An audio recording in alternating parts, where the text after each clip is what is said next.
Hello, hello, hello. Welcome back to another up close detail series. Let's take a look at Chinese Shoemaker Mattina. So it took me a while to get this video done. I don't know why. I got lost in other stuff, but I unboxed these bad boys quite a few months ago. A very beautiful pair of black wingtip brogue Balmoral Oxfords. They got a lot going on here. That's what caught my eye. It's a very unique pattern. It's sort of a jambalaya of patterns with all the different kind of styles put together that you normally don't find put together. So yeah, I like that it was unique and that it was different. And Mattina is doing some great stuff at some great prices.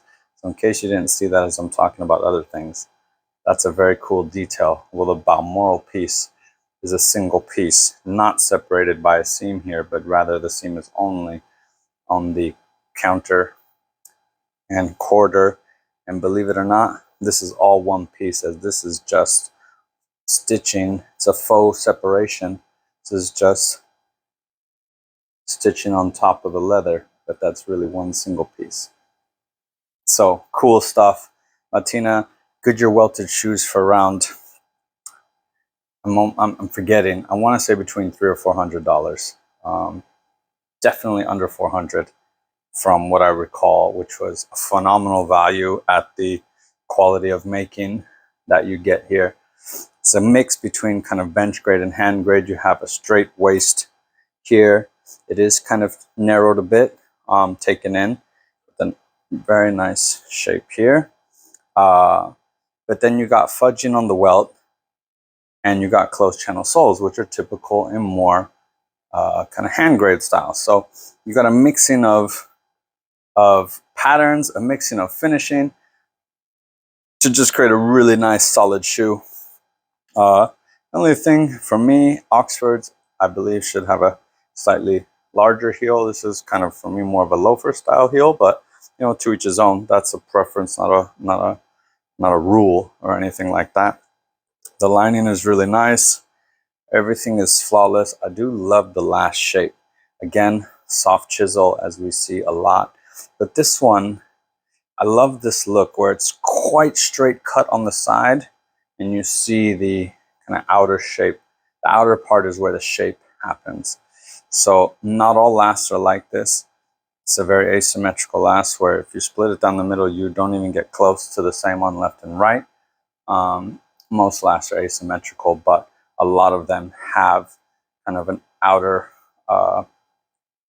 curve here too, but this one is, there is a slight curve, but this one is very straight. I've always found that to be very elegant. It's very reminiscent of the older models and how they used to make shoes back in the day. So one detail I really liked was the broguing on the tongue there. I thought that was a cool little detail. That's also nice because that's going to make it softer, which means you shouldn't. Some people who have sensitive feet feel a little bit of an annoyance right there if the leather's too stiff. So that's going to make it softer. Anyway, Mattina's doing some great stuff. Definitely check them out. They're not quite as like active as some of the other Chinese makers. I do believe some people really like this model but had a hard time finding it. It's called the Berlioz. I would just, you know, in everything that fails, you can always contact people by DM on Instagram. I do believe there are issues with that because they're in China, so sometimes they can't respond right away, but in the end, they should get back to you. And if you have issues, you can always ask me, and I'll do my best to help you out as well. So just want to take a look at these beautiful black Oxfords. Let's just call it Oxfords for now, since there's like 20 patterns in there. By Mattina. I think they're doing some great stuff at some great prices. And yeah, definitely look forward to seeing what else they do in the future. So do stay tuned. Just take a look one more time at that beautiful shoe. Thanks again, as always, for tuning in. Take care. Bye-bye.